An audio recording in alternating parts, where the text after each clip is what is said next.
Kalau ini malah hampir satu gedung ini UMKM. Jadi karena ini dulu dengan adanya jalan tol itu kawan-kawan UMKM yang awalnya jualan di Pantura, adanya jalan tol jadi sepi. Makanya kami ditugaskan sama pemerintah dari yang mengayomi UMKM yang terdampak akibat ada pembangunan jalan tol. Kami semua pindah ke dalam gedung ini, lalu kami bina. Jadi ibaratnya kayak kami ini sinergi melakukan CSR untuk pembinaan ke para UMKM. Kami tidak bosan-bosan ke kawan-kawan UMKM itu membina karena ya konsep awalnya kami ini kan sinergi BUMN untuk pembinaan ke UMKM. Dampaknya alhamdulillah Mas terbantu untuk ekonomi terutama ya. Terus saya juga punya pemikiran ke depan lagi, oh ini gimana mengembangkan usaha saya ini. Ya terima kasih, maksudnya udah membimbing, jatuh bangunnya saya itu udah dibimbing sama Waskita.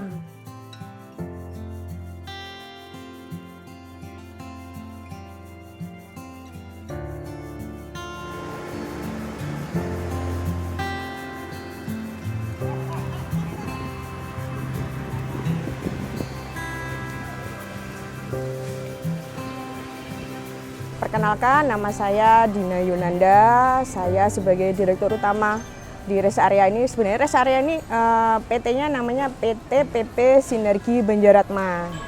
Jadi di mana PP Sinergi Banjaratma itu ada 6 pemegang saham, semuanya BUMN. 1 PT PP Persero Tbk, yang kedua PT Waskita, lalu yang ketiga anak perusahaan Jasa Marga PT JMRB, yang keempat PT PP Properti, lalu yang kelima PT ID Food, yang keenam PT PN9 sebagai pemilik lahannya.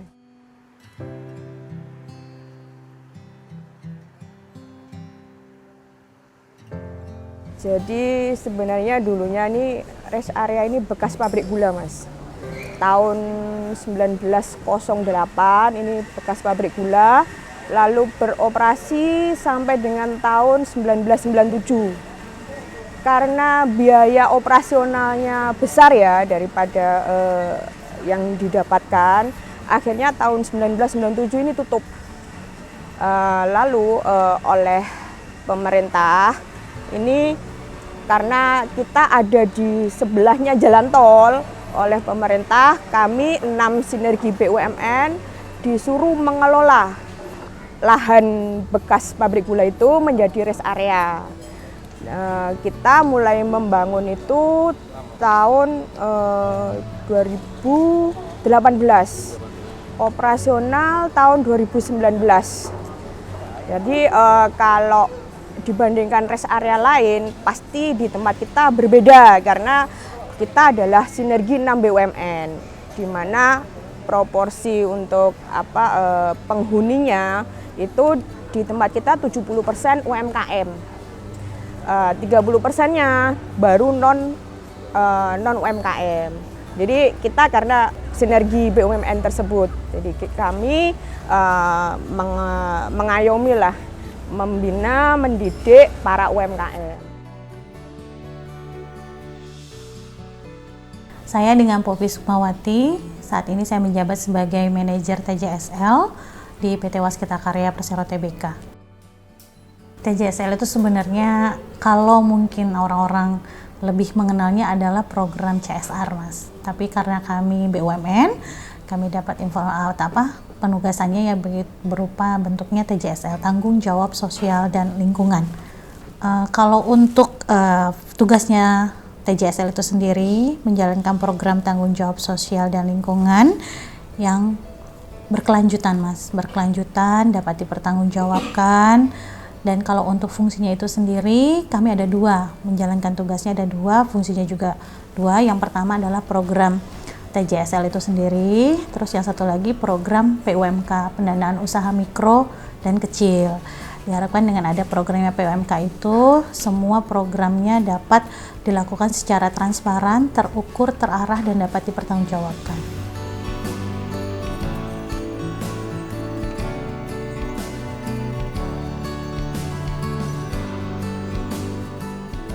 Nama saya Gita Pracistia.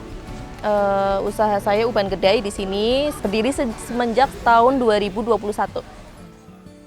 Kita yang dijual ini kopi, tapi kita di sini yang best seller kopi Turkinya.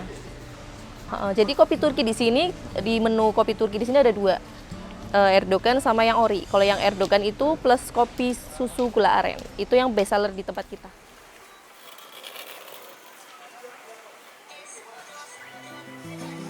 Jadi ini ide dari suami saya. Nggak tahu dia terinspirasi dari mana. Tiba-tiba dia nyari pasir. Kita uji coba pasir itu nggak cuma 1 kali 2 kali, dan beli salah kan lumayan ya uangnya yang dikeluarin. Nah, aku nanya kenapa beli pasir, kenapa pasir disangrai gitu loh. Katanya buat bikin kopi. Kopi apa? Kopi Turki. Kan di sini nggak ada gitu. Oh, it's okay lah. Aku mikir gini, apa laku. Tapi ternyata alhamdulillah di sini best seller. Dan alhamdulillahnya lagi di sini banyak pengunjung yang dari daerah sendiri atau dari luar kota yang datang minum kopi sambil foto-foto.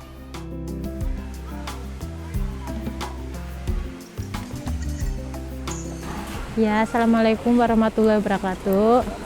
Saya dari Ibu Hesti dari Brebes. Dulu produksi yang saya jual itu dari kayu jati, kerajinan tangan dari kayu, kebanyakan kayu jati. Ya, seperti lumpang, talenan, sendok-sendok, pokoknya kebutuhan rumah tangga tapi dari kayu jati gitu.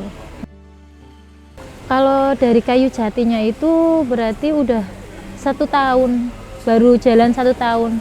Berarti nggak lama terus saya gabung sama Waskita. Jualannya ini masih amburadul, jadi nggak fokus satu produk gitu. Masih ada telur asin, masih acak gitu loh. Nah, sekarang mulai mengerti yang disukai sama konsumen, sama pembeli itu apa gitu kan. Yang disukai itu yang harus ditekuni gitu loh. Maksudnya yang disukai, yang kebanyakan dibeli orang itu kan kayu, tentang kayu. Jadi aku menekuninya di kayunya gitu. Jadi yang oleh-oleh yang kecil-kecil itu saya udah buang. Saya itu ininya fokusnya ke kayu jatinya gitu.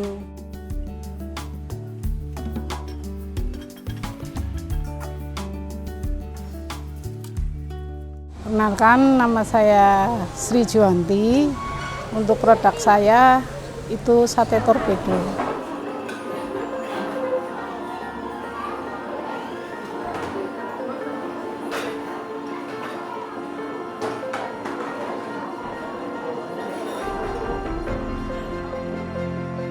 Di sini ini ya, UMKM itu ada 200 tenan, pelaku UMKM ada 200, terus non UMKM-nya kisaran 18. Nah, itu di luar event ya. Kalau event itu kontraknya setiap bulan. Kalau yang UMKM atau non kontraknya minimal per tahun. Lalu karyawan dalam satu gedung ini yang bekerja ke para UMKM maupun non itu ada 600, Mas. Jadi secara tidak langsung kita ini menyerap tenaga kerja dari penduduk sekitar itu sekitar 600 orang.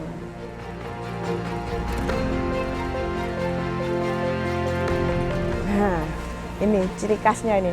Jadi Brebes ini kan terkenalnya telur asin untuk oleh-oleh ya. Jadi biasanya kalau untuk oleh-oleh itu telur asin, lalu bawang merah, bawang putih.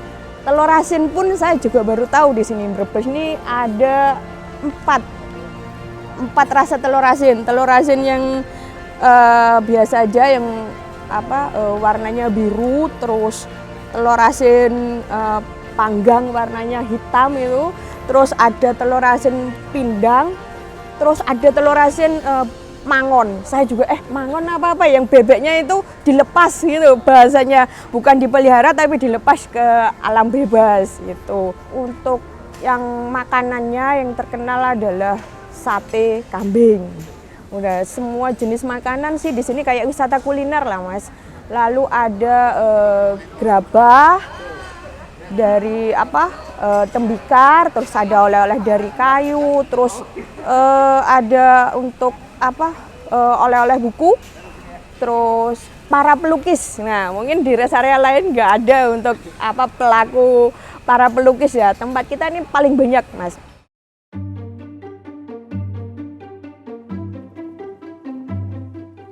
Lalu kita juga ada permainan anak. Kita ada becak mini, ada mobil remote, terus ada serodotan. Ini yang lagi ngetren nih serodotan donat. Lalu kita juga memberikan wahana permainan gratis itu air mancur Mas. Tapi kita nyalain setiap minggu sore. Jadi warga maupun warga belakang. Jadi kita ini ada connect ke warga belakang Mas. Jadi bisa menikmati lah apa yang ada di rest area 260 ini.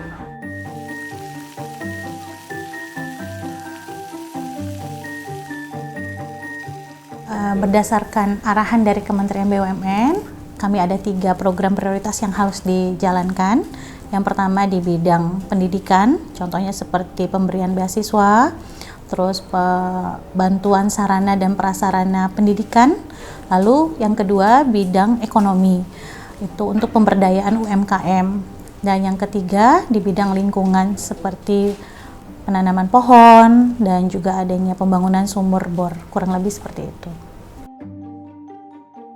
Kami berharap dengan adanya bantuan program TJSL melalui PUMK kepada mitra binaan dan UMKM itu dapat meningkatkan omset dari UMKM itu sendiri, lalu juga meningkatkan produktivitas mereka, dan juga mungkin kami membantunya meningkatkan kualitas mereka dengan melalui program PUMK itu bisa memberikan pelatihan ataupun semacam promosi ya buat mereka mengenalkan produk-produk mereka. Segmennya ada segmen jasa, ada perdagangan, perikanan, perkebunan, industri, kurang lebih itu.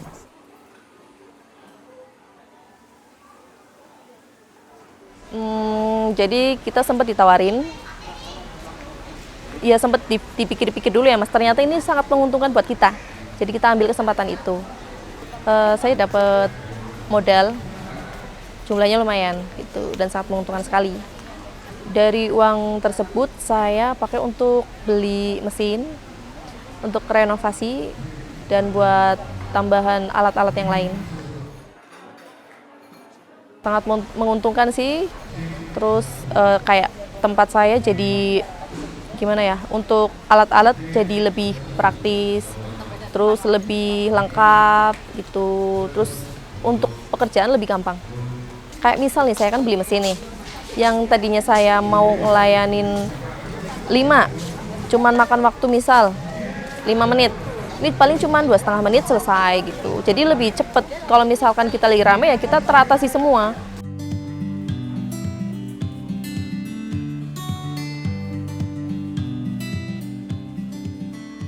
Ini dari tawaran kantor pengelola, terus diperkenalkan ke sini anggota Waskita, terus ditawarin, saya ikut, pengen mencoba, katanya kan ada bimbingan gitu, jadi ikutlah biar dibimbing, karena saya kan nggak ada pengalaman apapun untuk berdagang. Iya, dari mulai nol pokoknya nggak ada pengalaman apapun, pengen dibimbing gitu dari Waskita. Ya seperti penjualannya itu memperkenalkan ke orang lain kayak gitu, maksudnya ke masyarakat lewat online kayak gitu bisa. Terus kemarin pernah aku ikut waktu di Jakarta, pameran di Jakarta aku pernah ikut. Kerjasamanya ya itu, maksudnya permodalan gitu, dibantu mulai modal awal berapa ya itu, waktu itu 20 terus sekarang udah nambah gitu, alhamdulillah udah selesai yang 20 sih diselesaikan, terus nambah buat nambah lagi, soalnya kemarin kan cuma punya 1 tenan, terus saya udah nyabang 3, jadi udah 3 semuanya. Ya alhamdulillah banyak maksudnya banyak perkenalan dari orang-orang di luar sana, maksudnya kenal sama kita gitu. Bimbingannya waskita kan biar memperkenalkan produk ke yang lain gitu loh, maksudnya ke masyarakat luas. Kalau sebelum itu sehari sepi-sepinya 3 juta yang 3 tenan, yang sepi-sepinya kalau hari Minggu nyampe 6-8 kayak gitu, kalau lagi rame nyampe 10 lebih.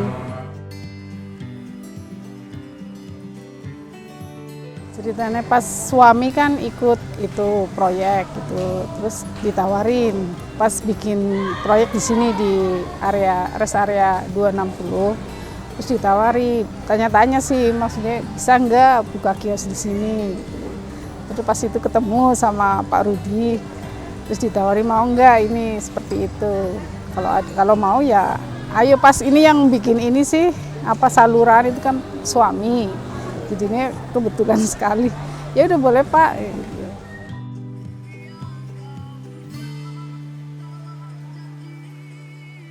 Alasannya ya bagus sih prospeknya. Iya terbantukan juga. Suami juga bagus, katanya nggak apa-apa wis dicoba. Siapa tahu ya namanya rezeki, nggak tahu Mas.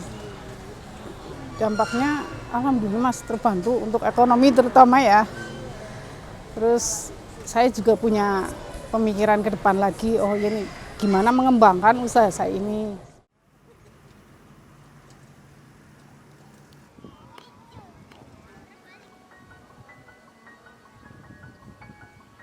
Nah, ini harapannya. Jadi kami tidak bosan-bosan ke kawan-kawan UMKM itu membina karena ya konsep awalnya kami ini kan sinergi BUMN untuk pembinaan ke UMKM. Seringkali kami terkait interior, terkait masakan, terkait berbeda jenis jualan. Itu yang sering kami sampaikan, karena terkadang kawan-kawan UMKM ini ada satu jualan yang lagi booming, lagi laris, yang lain langsung berubah konsep, menyamakan jualannya yang lagi laris.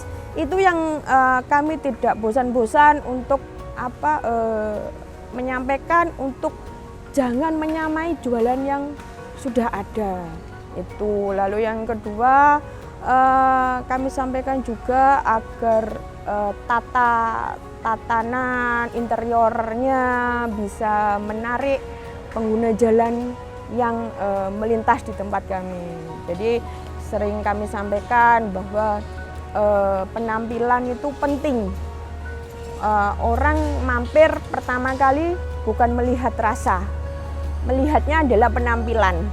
Kalau penampilan interiornya menarik, mereka akan singgah. Mereka balik apa enggak adalah terkait dengan masakannya. Kalau enak, rasanya enak, mereka akan balik. Tapi yang pertama kali dilihat adalah penampilan interiornya. Kami juga enggak bosan-bosan menyampaikan ke kawan-kawan UMKM agar karyawan-karyawatinya memakai seragam. Kami kemarin sudah dari para UMKM itu iuran membeli kaos seragam, jadi biar satu gedung gitu kan kompak, dilihat menarik, memakai seragam, memakai sepatu, jadi nyaman aja pengunjung mau mampir dengan pelayanan yang kami berikan ke para pengunjung. TJSL Waskita berharap dengan adanya program PUMK untuk UMKM, yang pertama itu diharapkan mereka bisa naik kelas, Mas. Naik kelasnya dalam arti kata karena kami memberikan bantuan pemberian modal kerja sehingga produktivitas mereka meningkat. Lalu selain itu juga melalui program TJSL-nya sendiri, kami juga akan memberikan semacam pelatihan ataupun workshop untuk menambah kualitas wawasan sehingga mereka bisa UMKM yang lebih baik lagi dan naik tingkat lah atau naik kelas. Kalau untuk Uban Karyanya sendiri, semoga ya lancar. Dan alhamdulillah yang saya jalani, alhamdulillah selama ini lancar-lancar saja.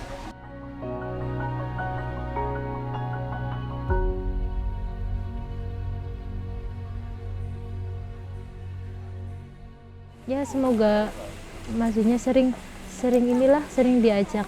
Nah kalau ada event-event gitu, maksudnya sering intens lagi gitu loh. Jangan kayak kan ini aku ditawarinnya 3 bulan atau 4 bulan baru ditawarin gitu. Maksudnya lebih sering lagi lah, biar kita itu dikenal lagi. Alhamdulillah sih, terus orangnya kan yang beli, yang waktu pas event itu kan dikasih kartu nama, disebarin kartu nama. Nanti pas kemana gitu perjalanan, nah mampir ke rest area, pasti nanti beli lagi. Terus nanti nyebarin ke temen relasi kayak gitu. Pokoknya ada dampaknya. Terus kadang juga telepon, mau pesen ini, kadang nyampe 2 juta dikirim. Maksudnya kita pesan online gitu, lewat Japri, lewat WA, kayak gitu ada. Ya terima kasih, maksudnya udah membimbing, jatuh bangunnya saya itu udah dibimbing sama waskita, alhamdulillah. Harapan saya sih semoga bisa berkembang ya Mas, bisa ya syukur-syukur bisa kita di setiap rest area ada, kita buka cabang kayak gitu. Untuk waskitanya agar tetap teruslah membantu para kita pedagang-pedagang kecil kayak gitu.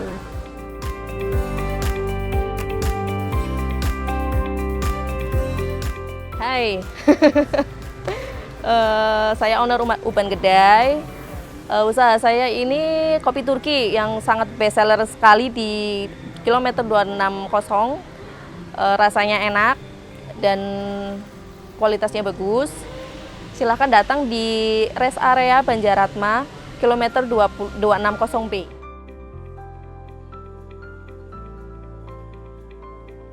Ya kalau yang satunya itu di dekat Lumpia Maston, depan persis Lumpia Maston Semarang, di bawah tangga Sentral Batik.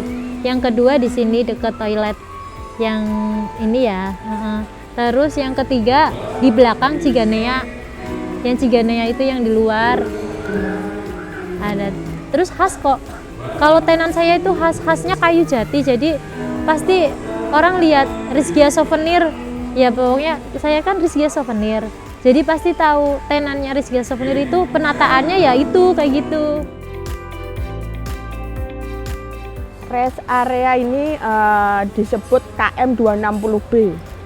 Jadi lokasinya apabila dari pengguna jalan yang dari arah Surabaya mau melintas ke Jakarta, melihatnya di KM 260.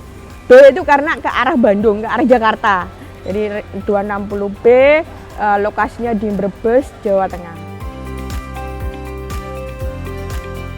BUMN untuk Indonesia, waskita bisa. BUMN untuk Indonesia, waskita bisa. BUMN untuk Indonesia, waskita bisa. Jangan lupa subscribe channel Halo Bos. Jangan lupa subscribe channel Halo Bos. Jangan lupa subscribe channel Halo Bos. Dan Instagram Rest Area 260.